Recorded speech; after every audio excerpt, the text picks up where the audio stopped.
Cell Health, reboot your body, omega-3 oil extracted from algae, strong heart, sharp mind, healthier you.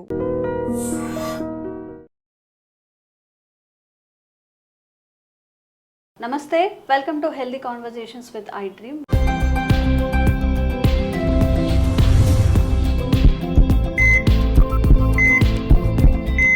నేను మీ ఛాన్సీ. So ఈరోజు మనం senior neurosurgeon doctor Ranganatham గారి దగ్గర ఉన్నాము from Aster prime hospital నుంచి. So ఈరోజు topic ఏంటంటే, చాలామందికి ముందుగానే అంటే వచ్చే ఏడాదిలోనూ రెండేళ్లలోనూ రాబోయే డిసీజెస్ కూడా డిటెక్ట్ చేసేలాగా కొన్ని స్క్రీనింగ్ టెస్టులు ఉన్నాయి. మరి ఇప్పుడు ఎలాంటి అడ్వాన్స్డ్ స్క్రీనింగ్ టెస్టులు ఉన్నాయి, వేటికి మనం ఈ టెస్ట్లను చేయించుకొని ముందుగా మన డిసీజ్ని డిటెక్ట్ చేసుకోవచ్చు? ఈ టాపిక్ గురించి తెలుసుకుందాం. నమస్తే సార్. ఎలా ఉన్నారు సార్? సో చాలా అంటే మీరు చెప్పినట్టుగా అడ్వాన్స్డ్గా క్యాన్సర్, అల్జీమర్స్కి కూడా ఇప్పుడు స్క్రీనింగ్ టెస్ట్లు ఉన్నాయి. బట్ ఎవరెవరు ఎలిజిబుల్ అవుతారు? అందరికీ ఆ టెస్ట్లు చేస్తారా, లేకపోతే పర్టికులారిటీ ఉందా? ఇప్పుడు అన్ని వ్యాధుల గురించి మనం ఈరోజు కవర్ చేయడం ముఖ్యంగా కష్టం అవుతుంది. ఆల్జీమర్స్ వ్యాధి గురించి నేను న్యూరోసర్జన్గా మాట్లాడుకునే ముందు అసలు ప్రపంచంలోనే ఆరోగ్యం గురించి, ఆరోగ్య డెలివరీ అంటారు ఇంగ్లీష్లో, ఇచ్చే పద్ధతి మారిపోయింది. ఇప్పుడు మారుతూ ఉంది. ముఖ్యంగా 2025లో కష్టం వచ్చిన తర్వాత ఒక ఆల్జీమర్స్ వ్యాధి, ఒక పార్కిన్సన్ వ్యాధి, ఒక బ్రెయిన్ ట్యూమర్ వచ్చిన తర్వాత వైద్యం చేయడం ఒకటి. అంటే ఇప్పటి వరకు ఉన్నదంతది. ఇప్పుడు దానికి వేరేగా ఆలోచన వచ్చింది. 5 P'లు అంటారు ఇంగ్లీష్లో. అయితే ప్రోయాక్టివ్ అంటే ఏమిటి? ముందే అంచనా వేయడం. అంటే ఇలాంటి వాళ్ళకి వచ్చుద్దేమో అని. ప్రిడిక్టివ్, వచ్చే అవకాశం ఉంది అని అంచనా వేయడం. ముందస్తు ఆలోచన, అంచనా వేయడం. అప్పుడు ప్రివెన్షన్, ఇంకా రాకుండా ఆపడానికి ప్రయత్నం. సరే, ఎన్ని ప్రయత్నాలు చేసినా కూడా ఇబ్బంది వచ్చింది అని అంటే ప్రిసైజ్గా ఆ వ్యక్తికి, ఆ ఇబ్బందికి యాక్యురేట్గా వైద్యం ఇవ్వడం, ప్రెసిషన్. సో దానివల్ల ఏమవుతుందంటే పర్సనల్ కేర్ వచ్చి పేషెంట్లు తొందరగా ఇబ్బందుల నుంచి రికవర్ అవడానికి. ఇది నాకు నిజంగా చాలా సంతోషం అనిపించింది. అంతేకాకుండా ఈ మధ్య కాలంలో కొన్ని జర్నల్స్లో, మాసిక పత్రికల్లో చదువుతూ ఉంటే ఈ ఆల్జీమర్స్ వ్యాధి గురించి ఇప్పుడు తక్కువగా అయిపోయింది. ఇది క్లినికల్ మెథడ్, పేషెంట్ దగ్గరికి వెళ్ళి చూసేటువంటి పద్ధతులు కొంచెం తగ్గిపోతూ ఉన్నాయి, కనుమరుగైపోతూ ఉన్నాయి. అలాంటి సంబంధించిన కొన్ని లక్షణాలు చుట్టాలతో మాట్లాడి కానీ కొన్ని మార్పులు కానీ మనం ముందే కానీ పసిగట్టగలిగితే అది ఆ వ్యాధి అవకాశం ఉంది అని. అంటే అది ఈ ఒక్క వ్యాధి గమనించాల్సింది ఏమిటంటే, ఈ ఒక్క లక్షణం మనం చెప్పుకోబోతుంది దాని ముందు దాంతో వచ్చేస్తే ఆల్జీమర్స్ వ్యాధి వచ్చేసిందని కాదు. ఒక అనుమానం, దానికి తోడు కొన్ని ముందస్తుగా కొన్ని పరిశోధనలు కూడా వచ్చాయి, కొన్ని పరీక్షలు వచ్చాయి. సింపుల్ ఇవి, కాస్ట్ కానే కాదు. ఆ తర్వాత ఇబ్బందే కానీ అనుమానం వస్తూ ఇందులో కానీ దాని తర్వాత పెట్ స్కాన్ ఉందే ఉంది.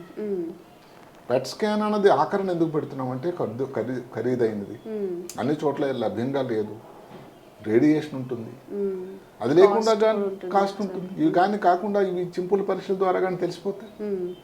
ఎంఆర్ఐ అయినా కూడా కాస్ట్తో కూడుకుంటుంది, దానిలో రేడియేషన్ లేదు, అది వేరే సంగతి. ఇప్పుడు బ్రెయిన్కి సంబంధించి పర్టికులర్గా ఆల్జీమర్స్ వ్యాధి లాంటిది ఈ ముఖ్యంగా చేసే పరీక్ష పెట్ స్కాన్. ఇంకొక ముఖ్యం ఏంటంటే, భారతదేశం జనాభా పెద్ద వయసు వచ్చిన వాళ్ళు ఎక్కువ అవుతున్నారు. 60 సంవత్సరాల పైబడిన వాళ్ళ వయసు ఉన్న వాళ్ళకి భారతదేశంలో 150 మిలియన్లు ఉన్నారు. ఇంకా ఇంకా ఇంకా పెరుగుతూనే ఉంటారు. ప్రస్తుతం భారతదేశంలో జనరల్గా ఆల్జీమర్స్ వ్యాధి ఏంటంటే 60-65 సంవత్సరాలు పైబడిన వాళ్ళు వచ్చినారు. ఇది 2019 సంవత్సరం గణాంకాల ప్రకారం దగ్గర 4 మిలియన్లు ఉంది. ఇంకొక 5 సంవత్సరాలు 2030 కల్లా అది 8 మిలియన్లు అయ్యేటట్టు. ఆ తర్వాత 2050 కల్లా 13 మిలియన్ 12 మిలియన్లు అయ్యేటట్టున్నారు. ఇది ఎవరిని భయపెట్టే ప్రయత్నం కాదు. అమెరికా కంటే మనకు అదృష్టవశాత్తు ఇంతకుముందు కూడా కొన్ని విషయాలు ఏదో కారణం మన భౌగోళికంగా కానీ మనం వాడేటువంటి పసుపు, కొన్ని ఏదైతే దినుసులు, ఏదైతే మన ఆహార పదార్థాలు వాడేదాని వల్ల కానీ మొత్తం మీద ఇప్పటికి కూడా ఇంత జనాభా ఉండి కూడా ఇప్పుడున్న అమెరికా జనాభాలో 7 మిలియన్లు ఉన్నారు ఆల్రెడీ. 7 మిలియన్ల. ఆ దేశానికి అది పెద్ద ఇబ్బంది ఇప్పుడు. అక్కడది ఆ దేశానికి కానీ మన దేశానికి కానీ ముందే కానీ వచ్చే కొన్ని ఏమన్నా చిన్న లక్షణాలు కనుక్కుంటే. సార్ అల్జీమర్స్ అంటే సహజంగానే 60 పైబడిన తర్వాత సహజంగానే 55, 60 తర్వాత అంటాం.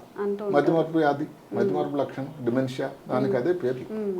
అల్జీమర్స్ అనే వ్యక్తి సైంటిస్ట్, ఆయన పేరు మీదుగా వ్యాధి పేరు అల్జీమర్స్, బట్ ఒక రకమైన డిమెన్షియా. అదే కాకుండా ఇప్పుడు ముందుగా చిన్నగా వినేదానికి ఆశ్చర్యంగా ఉంటాయి. ఒక ప్రత్యేకమైన ఒక స్పెషల్ పరిశోధన ఏమిటంటే, ఒక జపనీస్ సైంటిస్ట్ రాశాడు, ఇది చేతులు మూవ్మెంట్ కదలికట్టండి, ఏవో తేడా ఉంది, ఆ రిథం తగ్గిపోయింది, ఇర్రెగ్యులర్గా ఉంది, అది చేయమని ట్యాపింగ్ కూడా సరిగ్గా పూర్తిగా చేయలేకపోతున్నారు. అది ఎక్కడో దానికి టెస్ట్లు ఏం అక్కర్లేదు, డాక్టర్ గారు ఉండే చోట్లోనే వాళ్ళ చుట్టాలు కూడా ఏదో తేడా ఉంది, ముందులాగా యాక్టివ్గా లాగలేకపోతున్నాడు, ఏదో చిన్న హ్యాండ్ రైటింగ్ తేడా వచ్చింది ముందు మాదిరి. చాలా ఇంపార్టెంట్ విషయం. దానికి అంత సింపుల్ దానికి ఎలా వాళ్ళు చేశారు అంటే, పరిశోధనల తర్వాత చేయగా మెదడులో ఏదైతే ఆల్జీమర్స్ వ్యాధి రావడానికి కొన్ని ప్రాంతాలు ఏవైతే ఉన్నాయో బ్రెయిన్లో మోటార్ యాక్టివిటీ అంటాం, దానిని అక్కడ బ్రెయిన్ అంతా అట్రఫీ సన్నంగా అయిపోయింది. ఇంత సింపుల్ అబ్జర్వేషన్ అయితే ఎంత తేడా వచ్చింది చూడండి. ఇంకొకటి, ఇప్పుడు ఆయన రోజు వాకింగ్కి వెళ్తూ ఉన్నాడు, సడన్గా ఏదో ఎక్కడో తప్పిపోతుంది. ఎవరు ఇంటి మేడం ఇంటి దగ్గర వంట చేస్తూ ఉంటారు, అది ఏదో సాల్ట్ రిపీటెడ్గా మర్చిపోతారు వేయటం. ఒకసారికి అయితే పర్వాలేదండి, ఒకసారికి వేసిన వాళ్ళు అందరికీ ఆల్జీమర్స్ వ్యాధిని భయపడటం కాదు, కానీ పూర్తిగా ఆల్జీమర్స్ వ్యాధి వచ్చిన తర్వాత చేయటం కన్నా ఇలాంటివన్నీ 1+1+1 అని లెక్క వేస్తే అది ముఖ్యంగా ఆలోచించాల్సిన విషయం. ఇప్పుడు దాన్ని ఏదో ఇంతకుముందు బ్యాంక్ అకౌంట్స్ తానే మేనేజ్ చేసుకుంటున్నాడు, లేకపోతే అకౌంట్స్ రాయడం అంతా తెలుసు, ఫైనాన్స్ ఎవరికి అప్పు ఇచ్చామో అన్నీ గుర్తున్నాయి. ఇప్పుడు సడన్గా దావి కూడా తగ్గిపోతుంది, ఎవరికి ఇచ్చాను, వెంకయ్య గారికి, సుబ్బారావు గారికి. చాలా అంటే ఇలాంటివి చిన్న విషయాలు అన్నది మళ్ళీ దృష్టి వచ్చింది. అదే కాకుండా స్పర్శ అండి, అంటే స్పర్శ తగ్గిపోవడం అన్నది అందరూ గమనించాల్సింది ఏంటంటే, సృష్టికర్త 20 సంవత్సరం నుంచే ప్రతి వాళ్ళకి కూడా కొంచెం నెమ్మదిగా స్పర్శ అంటే బయటకు కనబడదు, కానీ 60 సంవత్సరం వచ్చేసరికి ఒక రకమైన రెండు ఇక్కడ కార్పజల్స్ అని ఉంటాం, పెసినన్ కార్పజల్ అని ఒక కార్పజల్ ఉంటుంది, మీసినర్ కార్పజల్ అని, నెమ్మది బ్లంట్ అయిపోతాయి టిప్స్లో ముఖ్యంగా ఈ పైన. అదే కానీ మనం కానీ ఏదైనా పరిశోధన ద్వారా మనం తెలుసుకుంటే ఎలాంటివండి, ఇప్పుడు మనం టచ్ చేసామనుకోండి, ఏదో ముందంత వాళ్ళకి తెలిగిపోయినట్టు, పాతకాలంలో ఏదో డయాబెటీస్ వల్ల ఉందో అని కాకుండా ఆల్జీమర్స్ వ్యాధిలో కూడా ఈ తేడా రావచ్చు.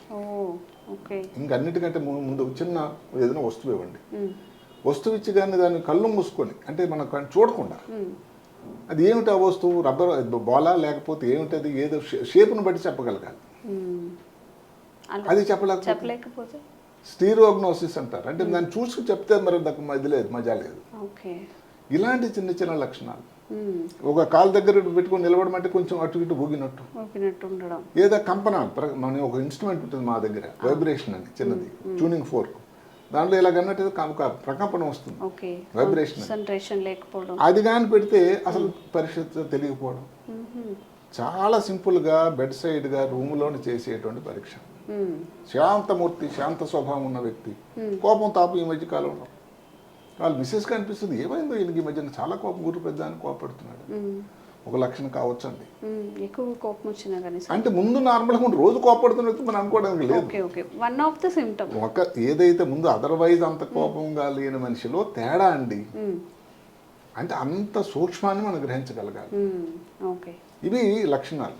ఎందుకంటే నాకు ఉన్నటువంటి దగ్గర న్యూరో సర్జరీతో 43 సంవత్సరాల అనుబంధం, డాక్టర్గా 53 సంవత్సరాల అనుభవంతో నేను చెప్తున్నది ఏమిటంటే, పేషెంట్ దగ్గరికి వెళ్ళి పరీక్ష చేసే విధానం, క్లినికల్ మెథడ్స్ అన్నవి కొంచెం కుంటిపడిపోతున్నాయా, పేషెంట్ దగ్గరికి వెళ్ళి వెళ్తారు కానీ దానికి ఉండే స్టాటిస్టిక్స్, ఏ రిపోర్ట్లు, దాని మీద దృష్టి పెట్టి ఎక్స్రేలు, ఎంఆర్ఐలు, సిటీ స్కాన్లు చూడడం కన్నా పేషెంట్ కొంచెం పరీక్ష చేసి దాని తాలూకు ఏమన్నా కొత్త వివరాలు సేకరించడానికి చేసేటువంటి ప్రయత్నం ఇంతకుముందు కానీ ఇప్పుడు కానీ క్లినికల్ మెథడ్స్ అంటారు. ఇవి మళ్ళీ దానికి దాని ఇంపార్టెన్స్ వస్తుందని నాకు అనిపిస్తుంది. ఇప్పుడు టెస్టులకు వస్తే టెస్టులు పెట్ స్కాన్ అన్నది అందరికీ తెలిసిందే, ఇంకా సింపుల్గా రోజు మనం చేసేటువంటి టెస్టులు ఉన్నాయి. అంటే ఒక విధంగా చెప్తే హోమోసిస్టిన్ అని చాలా కామన్గా చేస్తూ ఉంటాం. దానికంటే ముందు అసలు సి రియాక్టివ్ ప్రోటీన్. కోవిడ్ టైంలో పేరు మారుమోగిపోయింది. అంటే ఇన్ఫ్లమేషన్ ఎక్కడైనా ఉందా శరీరంలో చెప్పడానికి ఉపయోగించబడే సి రియాక్టివ్ ప్రోటీన్ అని. అంటే అదొక ప్రాతిపదిక, ఏదైతే ఇన్ఫెక్షన్ ఉందో తగ్గిందా లేదా పెరిగిందా లేదా అని చెప్పడానికి. దానిలో highly sensitive C reactive protein అని వచ్చింది. అది మామూలుగా ఎక్కువ ఉన్నట్టయితే ఒక్కొక్కసారి బ్రెయిన్కి ప్రొటెక్షన్ ఉంటుందట, కానీ మరీ ఎక్కువైనట్టు దానివల్ల ప్రాబ్లం కూడా అవకాశం ఉంది. అంటే ఎలా సార్, ఎలాంటి ప్రాబ్లం అంటే బ్రెయిన్ ఇదే రక్తనాళాలు ఏది సప్లై తాలూకు ఇబ్బంది వస్తుంది, జ్ఞాపక శక్తి తగ్గు, కాగ్నిటివ్ స్కిల్ అంటారు తగ్గిపోతూ ఉంటుంది నెమ్మది నెమ్మది నెమ్మది.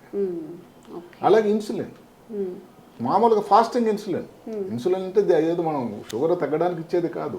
ఒక టెస్ట్ ఉంది 250-450 రూపాయలు, అది హైదరాబాద్లోనే ఉంది. ఫాస్టింగ్ ఇన్సులిన్ అంటే ఇన్సులిన్ మరీ తక్కువ ఉన్నా మరీ ఎక్కువ ఉన్నా కూడా ముందు ముందు రావడం చెప్తుంది. ఒక ఇందాక హోమోసిస్టిన్ ఒక మాట చెప్పాను. హోమోసిస్టిన్ స్ట్రోక్ టైంలో చాలాసార్లు వాడుతూ ఉంటాం. అదొక ఎమైనో యాసిడ్. అదే కానీ నార్మల్ కంటే ఎక్కువైంది అనుకోండి, బ్రెయిన్కి వెళ్ళేటువంటి రక్తం సప్లై తగ్గిపోతూ ఉంటుంది. అదే కాకుండా బ్రెయిన్లో కణాలు డ్యామేజ్ అవుతాయి. ఇవన్నీ కూడా ముందు ముందు ఏదైతే డెమెన్షియా, ఏదైతే ఆల్జీమర్స్ వ్యాధి రావడానికి ఆస్కారం ఉంటుంది. అలాంటి ఇబ్బందికరమైన వైటమిన్ డి చాలాసార్లు ప్రతిరోజు చేస్తున్న పరీక్ష. వైటమిన్ డి ఎంత తగ్గిపోతూ ఉంటే అంత ప్రమాదం ఉంటుంది. అదే కాకుండా కానీ మనం ఏదన్నా గుర్తించి వైటమిన్ డి కొంచెం మన డోసు పెట్టామనుకోండి, ఎవరన్నా కానీ వైటమిన్ డి అంటే తీసుకునేది ఈ ఫిష్ లివర్ ఆయిల్ ఇది కానీ, లేకపోతే కర్డ్ ఉంటే సరే సరే, అది న్యాచురల్ సన్లైట్. ఎంత తేడా వస్తుందటంటే మనం నార్మల్ కంటే కానీ తక్కువ అయినప్పుడు వైటమిన్ డి కానీ తీసుకుంటే ఒక 10 నానో మిల్లీమోల్స్ 10% ఛాన్స్ తగ్గిపోతుంది డిమెన్షియా. అదే కాకుండా ఈ మధ్యకాలం ఇప్పుడు మాటకి జీజీటీ అని అంటారు. అది ఒక లివర్ పరీక్ష. అంటే లివర్ ఎవరికైతే మామూలుగా లివర్కి సంబంధించిన పరీక్ష కదా, దానివల్ల ఏమిటి అని. ఆల్కహాల్ని తీసుకునే వాళ్ళలో, మద్యం తీసుకునే వాళ్ళలో లివర్లో తేడా వచ్చి చాలా ఎక్కువ శాతం దీనివల్ల కూడా డిమెన్షియా రావచ్చు. అదే కాకుండా లివర్లో ఏదైనా హెపటైటిస్ వచ్చింది, లివర్ ట్రాన్స్ప్లాంటేషన్ అవసరమైంది, వాళ్ళలో కూడా ఈ ప్రాబ్లం ఎక్కువ. అంటే అలాంటి ఇబ్బందులు ముందే హెపటైటిస్ వచ్చినప్పుడు వీళ్ళకి ఇబ్బంది వచ్చే అవకాశం ఉందని ముందు జాగ్రత్తగా అబ్జర్వ్ చేస్తూ ఉండాలి. దానికి తోడు ఇంకా ఈ మధ్యకాలంలో ఒక genetic test, lipid profile test, alpha lipoprotein అని ఒక టెస్ట్ వచ్చింది. అందులో 3 రకాల జీన్స్ ఉన్నాయి. జెనెటిక్ టెస్ట్ హైదరాబాద్లోనే ఉన్నాయి ఈ మధ్యకాలంలో. ఏది E3, E4, E2 అని వాళ్ళు చెప్పడం ఏంటంటే E2 అయితే బ్రెయిన్కి ప్రొటెక్షన్ అని, అంటే దానికి ఉపయోగకరంగా ఉంటుంది. ఇది జీన్ ఉంటే. E4 అయితే ప్రమాదకరం. అలాగే కాకుండా ఇప్పుడు కొలెస్ట్రాల్ పెరిగింది, ట్రైగ్లిసరైడ్ పెరిగింది, అందరూ హార్ట్ అటాక్ వస్తుంది, లేకపోతే స్ట్రోక్ వస్తుంది అని ఒకటే కాదు. దానివల్ల బ్రెయిన్లోకి వెళ్ళేటువంటి రక్తనాళాలు కూడా సన్నంగా అయిపోయి దానిలో ఇబ్బంది రావడానికి ఆస్కారం ఉంటుంది సుమా. అంటే ఇందాక చెప్పినటువంటి వ్యక్తిలో మార్పులు, చిన్న చిన్న ఏదైనా వస్తువుని పట్టుకోలేకపోవడం, స్పర్శ తగ్గిపోవడం, కొంచెం మర్చిపోవడం, లేని కోపం తాపం ఎక్కువైంది, లేకపోతే ముందు ఇందాక చెప్పినటువంటి స్పర్శ చెప్పిన తగ్గిపోయింది. ఈ మూమెంట్స్లో మోటార్ మూమెంట్స్ అంటాం. అసలు అందరూ కూడా పూర్తిగా జ్ఞాపకశక్తి తగ్గిపోయిన తర్వాత మర్చిపోయాడు అనుకున్న టైంలో డాక్టర్ డయాగ్నోస్ చేసిన గొప్పలేదు. ఇప్పుడు ముందు జాగ్రత్తగా కనుక్కుంటే ఈ టెస్టులు చిన్న చిన్న పరీక్షలే, పెట్ స్కాన్ వరకు మనం వెళ్ళలేదు. అప్పుడే కానీ గుర్తించగలిగితే ఎంత ఉపయోగకరం. సరే, ఇంత మనం ఏ ప్రాసెస్ చేసి డాక్టర్ గారు ఇప్పుడు ఎందుకు ఈ చేయటం వల్ల, టెస్టుల వల్ల ఏంటి ఉపయోగం మీరు అడగవచ్చు. దానివల్ల ఏమిటంటే ఒక ముఖ్యమైన విషయం అందరూ గమనించాల్సింది ఏంటంటే, ఇదేదో స్క్రీనింగ్ టెస్ట్ కాదు, ముందు జాగ్రత్తగా చేసేటువంటి పరీక్షలు. ఇవి ఉండేటట్టయితే దాని దృష్టి ఎక్కువగా పెట్టి ఆల్జీమర్స్ వ్యాధి గురించి మిగతా పరీక్షలన్నీ కొంచెం కాస్ట్లీ పరీక్షలు చేయాల్సిన అవసరం ఉంది. అదే కాకుండా ఈ టెస్టులు ఎప్పుడు కూడా డాక్టర్ గారి పర్యవేక్షణలో చేయాలి, సొంతగా మీరు చేసేది కాదు.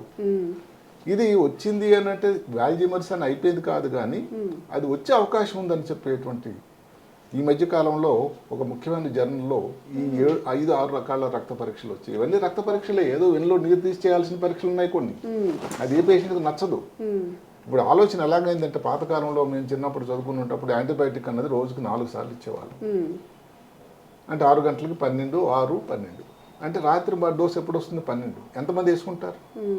తక్కువైపోతుంది కదా. అందుకని ఇప్పుడు పేషెంట్ కన్వీనియన్స్ అనేది ముఖ్యమండి.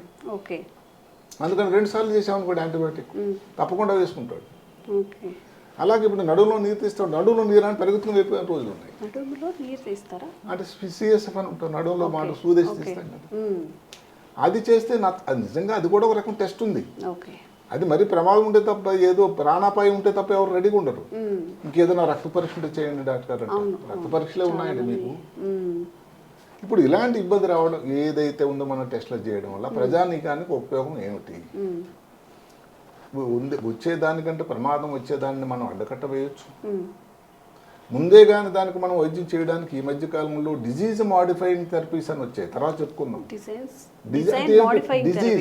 వ్యాధిని మాడిఫై చేసే రూపురేఖలు మార్చేటువంటి కొత్త పద్ధతులు అవైలబుల్ ఉన్నాయి. అని మేము వాడుకోవాలి. అండ్ వాడుకునే ముందు మనకు తెలియాలి ఎవరికి వాడాలో. దానివల్ల పేషెంట్కి ఏమిటంటే, ఇప్పుడు మనకి 60 సంవత్సరాలు అయిపోయింది, నీ పని ఇంకా చిట్టి రాసి అయిపోయింది అని కూర్చోమని కాదు కదా. వాళ్ళు బతికినంతకాలం ఇండిపెండెంట్గా ఉండాలి, ఎవరి మీద నిలబడకూడదు, ఆధారపడకూడదు. అదే కాకుండా కొంతమందికి ఈ టైం అనేది చాలా ముఖ్యమైన టైం. ఇంకా ముందు కానీ ఇబ్బంది వచ్చేదే కానీ మనం చెప్పగలిగితే, వాళ్ళు ఏదైనా లీగల్ ఇష్యూసే ఉన్నాయి, ప్రాపర్టీ డిస్ప్యూట్సే సెటిల్ చేయాలి, ఇవన్నీ కూడా ఆయన ఆ టైంలో అది ఒక బోనస్ టైం ఆయనకి చేయగలగాలి. అదే కాకుండా కొన్ని ముఖ్యమైన వ్యాధులు ఉన్నాయండి. అంటే ఏమిటి, ఇది డిమెన్షియల్ లాగా ఉంటుంది, డిమెన్షియా కాదు. డిప్రెషన్ వ్యాధితో బాధపడుతున్నాడు. దానివల్ల ఈ మధ్యకాలంలో ఊబకాయం అనేది చాలా ఎక్కువైపోయింది. దానివల్ల ఏమిటి, ప్రతి భార్య వచ్చి కంప్లైంట్ చేస్తుంది. అది ఒకటే కాదు, భర్తలు కూడా చెప్తున్నారు. ఎందుకంటే భార్యలు కూడా లావ్ అయిపోయి ఒబిసిటీ ఊబకాయంతో వాళ్ళకి ఏంటంటే రాత్రి పడుకున్నప్పుడు విపరీతం స్నోరింగ్. అమ్మాయిలు కూడా సార్, అందరికీ వస్తుంది ఊబకాయం అనేది. అమ్మాయిలు అబ్బాయిలు లేరు. నిజానికి ఏంటంటే అమ్మాయిల్లో పర్టికులర్గా హైదరాబాద్ నగరంలో ఊబకాయం శాతం చాలా పెరిగిందట. జంక్ ఫుడ్ ఎప్పుడంటే కారణాలు అది వేరే విషయం. ఓకే, మొత్తం మీద అలా జరగడం వల్ల దాన్ని వచ్చేదాన్ని sleep apnoea, obstructive sleep apnoea. రాత్రి పడుకున్నారు. యాప్నియా అంటే సడన్గా రాత్రి గాలి తీసుకుంటున్నప్పుడు ఆ నిద్రలో ఉండగా ఈ పొట్టంతా ఛాతి మీదకు పడి ఒకటి శబ్దం, స్నోరింగ్. అది కాకుండా మధ్య మధ్యలో గాలి తెలియకుండా ఆగిపోతూ ఉంటుంది. అంటే ఒక సెకండ్ ఆ వ్యక్తికి తెలియదు. అది అప్పుడు మళ్ళీ తర్వాత మళ్ళీ రికవర్ అవుతుంది. అంటే ఎన్నిసార్లు ఈ స్లీప్ ఇంటరప్షన్ అంటాం, అంటే న్యాచురల్ స్లీప్, హాయిగా పడుకున్నానని చెప్పేటువంటి అవకాశం లేదు. సరే, దానివల్ల తెల్లవారి వ్యక్తి ఏంటంటే ఆఫీస్కి అయితే తుంగుపాట్లు వేస్తుంటాడు తెల్లవారి, దానివల్ల పెర్ఫార్మెన్స్ తగ్గిపోతూ ఉంటుంది. ఈ ఎవరికైతే స్లీప్ యాప్నే ఉంటుందో వాళ్ళకి బీపీ పెరిగిపోతుంది. దానిలో మళ్ళీ ఇంకా ప్రాబ్లము ఏది, ఊబకాయం ఉండి స్లీప్ యాప్నే ఉన్న వాళ్ళకి బీపీ పెరుగుతుంది. ఇంకా యాడ్ అవుతూ ఉంటాయేమో 1 by 1. అవును. అదే కాకుండా ఈ కొన్ని మార్కర్స్ ఉన్నాయండి, ఏది ఆల్జిమర్స్ రావడానికి. ఏది టౌ ప్రోటీన్ అని, బీటా ఎమైలాయిడ్ అని ఒకటి ఉంది. ఈ రెండు తాలూకా పెరుగుదల కూడా పెరిగిపోతుంది. సో అలాంటిది కానీ ముందే కానీ మన స్లీప్ యాప్ని గ్రహించి దానికి వైద్యం కానీ చేయగలిగితే, ఇంకా అన్నిటికంటే సింపుల్ అండి. రోజు మనం చూసేది థైరాయిడ్ ప్రాబ్లం. అందరూ గ్రహించాల్సింది, థైరాయిడ్ తక్కువ పని చేసినా ఎక్కువ పని చేసినా కూడా రావచ్చు. జ్ఞాపశక్తి రావడం, ఆందోళన అయిపోవడం, ఇరిటబుల్ అయిపోవడం, సరిగ్గా దేని మీద దృష్టి పెట్టలేకపోవడం, కాన్సన్ట్రేషన్ లేకపోవడం, వీటన్నిటి లక్షణాలు కూడా థైరాయిడ్ వ్యాధి వల్ల కూడా అవచ్చు. కొన్ని మందులు వాడినా కూడా ఉంటుంది. కాబట్టి ఇవన్నీ కానీ మనం ముందే కానీ గ్రహించగలిగితే ఇది డిమెన్షియా కాదు, ఈ వ్యాధులకు వైద్యం చేస్తే ప్రాబ్లం సెటిల్ అయిపోయిందిగా. అంటే ఇదేదో మెడిసిన్ సింప్లిఫైడ్ గా చెప్పడం కాదు. ఇన్ని అవకాశాలు ఉన్నప్పుడు ఇప్పుడు ముందుగా ఇవన్నీ పరీక్షలు చేసి సింపుల్ చేస్తే, ముందుగానే ట్రీట్మెంట్ ఏదైనా సజెస్ట్ చేస్తే తీసుకున్నా అంతే, మెడికేషన్ అన్నమాట. ఇంకా స్పెసిఫిక్ ది కొంచెం కాస్ట్ తో కూర్చుకున్నది ఈ మధ్య కాలంలోనే FDA, ఫుడ్ అండ్ అడ్మినిస్ట్రేషన్ అని ఉంది, డ్రగ్స్ అడ్మినిస్ట్రేషన్, అమెరికా, ఒక పెద్ద పర్యవేక్షణ సంస్థ ఒక టెస్ట్కి లుమినేజ్ టెస్ట్ అని ఇచ్చారు. లుమినేజ్ ఏమిటో లుమినేజ్ టెస్ట్ అండి, రక్త పరీక్ష మాత్రమే. అది ఒక 2-3 రోజులు పడుతుంది రావడానికి. అంటే ఏమైనా ఇందాక చెప్పుకున్న టౌ ప్రోటీన్, బీటా ఎమైలాయిడ్ ప్రోటీన్, వాటి తాలూకా నిష్పత్తిగా మనం తీసుకునేటట్టయితే అంటే వీళ్ళలో ముందే రావచ్చు. అది ఎమైలాయిడ్ వ్యాధి రావడానికి ఆస్కారం ఉందని చెప్పేటువంటి ఆ నిష్పత్తి ఎంత గొప్ప పరీక్ష. అందులో పాతకాలంలో ఒకటి ఏంటంటే నడుములో నీరు తీసి కొంచెం నొప్పి ఉంటుంది, అందరికి సంతోషకరం కాదు. ఇప్పుడు దానికి బదులుగా ఇది వచ్చింది, మరి ఈజీ అది. సార్ ఇప్పుడు నిజంగా అట్లా డిటెక్ట్ చేసుకోవాలంటే ఎక్కడెక్కడ అవైలబిలిటీ ఉంది సార్? హైదరాబాద్ నగరంలోనే చాలా ఉన్నాయి సార్. హోమోసిస్టిన్ అనేది ప్రతి ఈ హాస్పిటల్లోనే ఉన్నాయి. వైటమిన్ డి ఉన్నాయి, ఫాస్టింగ్ ఇన్సులిన్ ఉంది, ఒమేగా 3 ఫ్యాటీ యాసిడ్స్ ఉన్నాయి. ఇవన్నీ కూడా ఇక్కడ లభ్యంగా ఉన్నాయండి. సరే సార్, ఆల్కహాల్ కోసం చేసేయడం అల్ట్రాసౌండ్ లేకపోతే ఈ లివర్ ఫంక్షన్ టెస్ట్ ఉన్నాయి. అంటే దాని తాలూకు విశ్లేషణ ఈ మధ్య కాలంలో కొత్త మాసపత్రికలో రావడం వల్ల తెరపైకి వచ్చింది. అందరికి దృష్టికి అందరికి ఉపయోగకరమైన విషయాలు కాబట్టి దాన్ని తీసుకురావడం ప్రయత్నించాం. ఇందాక మనం మాటల్లో డిజీజ్ మాడిఫైయింగ్ థెరపీస్ అన్నాం. అంటే కొత్త రకం మందులు వచ్చాయండి. అంటే మోనోక్లోనల్ యాంటీబాడీస్ కొంచెం కాస్ట్తో కూడుకున్నది. కానీ ఎవరైతే అఫోర్డ్ చేయగలరో వాళ్ళకన్నా కనీసం తర్వాత వాడుతూ ఉంటే, ఇప్పుడు కోవిడ్ వ్యాక్సిన్ వచ్చినప్పుడు చాలా కాస్ట్లీ అనుకున్నాం, తర్వాత ఎంతసేపు అయిపోయింది. ఏదైనా యాంటీబయాటిక్ వచ్చినా అంతే అయిపోతుంది. దానికి ఇదేది లీకా నోవాబ్ అని లేకపోతే ఎడుకో నోవాబ్ అని ఇలాగే కొత్త విచిత్రమైన పేర్లు ఉంటాయి. మొత్తం మీద దాని ఇదేంటంటే మోనోక్లోనల్ యాంటీబాడీస్. యాంటీబాడీస్ అని ఇప్పుడు చాలా దగ్గర ఇప్పుడు మాటకి ఏదైనా వ్యాధులు వస్తుంటే ఇస్తూ ఉంటాం. అంటే శరీరంలో వ్యాధి నిరోధక వ్యవస్థ ఏదైతే ఇమ్యూనో సిస్టమ్ కానీ తక్కువ పనిచేయడం ఉంటే వాడు దాన్ని కొంచెం పెంపొందించడానికి ఇచ్చేటువంటి ఒక పద్ధతి. ఇలాంటివి వచ్చాయి కాస్ట్తో కూడుకున్నా కానీ ఇప్పుడు ముందే ఈ లక్షణాలు ఉండి కొంచెం వరకు ఈ రక్త పరీక్షల్లో తేడా ఉండి డాక్టర్ గారి తాలూకా దాన్ని నిర్ధారణ చేసి రావడానికి ఆస్కారం ఉంది. ఫ్యామిలీలో చాలా మందికి ఉంది. ఈ మధ్యకాలంలో ఒక ప్రఖ్యాత వ్యక్తులు అమెరికా చెప్పిన అందరూ చాలా మంది వ్యక్తులకి డిమెన్షియా మారుమోగుతూ ఉంది. పూర్వ అధ్యక్షుడు జో బైడెన్ గారు, ఇంకొక కొత్త మందికి కూడా ఇప్పుడు వచ్చిందని ఈ మధ్యన వస్తూ ఉంది మీడియాలో. అంటే ఎవరికైనా రావచ్చు. ఎందుకంటే ఆ దేశం తాలూకా ఇద్దరు అధ్యక్షులు కూడా, ఒక ఆయన అయితే అయిపోయింది, అతను పదవి అయిపోయింది. ప్రస్తుతం ఉన్న అధ్యక్షుడు తాలూకా వయసు ఇప్పుడు 79 దగ్గరలో అయిపోయింది మొన్నే. ఇంకో 3 సంవత్సరాలే అని ఉంటాడు. ఇవన్నీ కూడా ఎవరికైనా ఇప్పుడు 60 సంవత్సరాలు అంత స్ట్రెస్ ఉన్న వాళ్ళకి ఎవరికైనా వచ్చే అవకాశం ఉంది. కాబట్టి ముందే కానీ ఎలా ఉండేటట్టు వాళ్ళ ఎఫిషియన్సీ పెరుగుతూ ఉంటుంది. ఎవరికైతే కానీ 65 సంవత్సరాలు ముందు ఇలాంటి లక్షణాలు మొదలైన లక్షణాలు ఉండి నెమ్మదిగా లక్షణాలు అంటే ఏంటి మర్చిపోవడం, ఆ టైంలో మొదలడ్డు. ముందంటే మరి 30 అప్పుడు కాదు, 60 సంవత్సరాలు 55 నుంచి జ్ఞాపక శక్తి తగ్గడం కానీ, ఏదో పేరు చెప్పాలంటే సరిగ్గా చెప్పకపోవడం, ఏదో ఒక స్పెల్లింగ్ సరిగ్గా లేకపోవడం, థింకింగ్ తక్కువైపోవడం. ఇంటి దగ్గర ఎవరైనా తల్లిదండ్రులకు ఉందనుకోండి వ్యాధి, మళ్ళీ వచ్చేదానికి చాలా ఎక్కువ శాతం.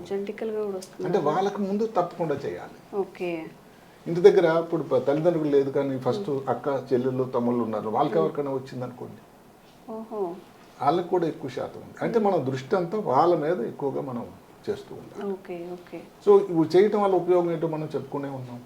మామూలుగా ఇలాంటి కష్టాలు అంటే అలాంటి వాటిని పోలిన కష్టాలను మనం వైద్యం చేయొచ్చు. థైరాయిడ్ వ్యాధి కానీ, లేకపోతే స్లీప్ యాప్నియా కానీ, ఉపకాయం కానీ. తర్వాత ఇప్పుడు మనిషి జీవితాంతకాలం తను అతను ఇండిపెండెంట్గా ఉండాలి కదండి, ఇంకోళ్ళ మీద బాధపడకూడదు. దానివల్ల ఫ్యామిలీకి కూడా అవును ఇది ఏదో ముందు ఏదో యాక్షన్ చేస్తున్నాడో సరిగ్గా మాట్లాడటం లేదు అనుకుని అందరూ అనుమానాస్పదలు ఉంటారు. ఇప్పుడు కానీ మనం అప్పుడే కానీ చెప్పగలిగితే ఈయనకు వచ్చే అవకాశం ఉందని ఇంకా జాగ్రత్తలు తీసుకుంటారు. మనుషులు కూడా ఎక్సర్సైజ్ కానీ మర్చిపోతున్నారు. మెంటల్ ఎక్సర్సైజ్ కానీ, శరీరానికి వ్యాయామం కానీ, డైట్లో ఏదైనా మార్పులు చేస్తారేమో. అంటే ఇన్ని మంచి ఉపయోగాలకి దారి తీస్తూ ఉంటుంది.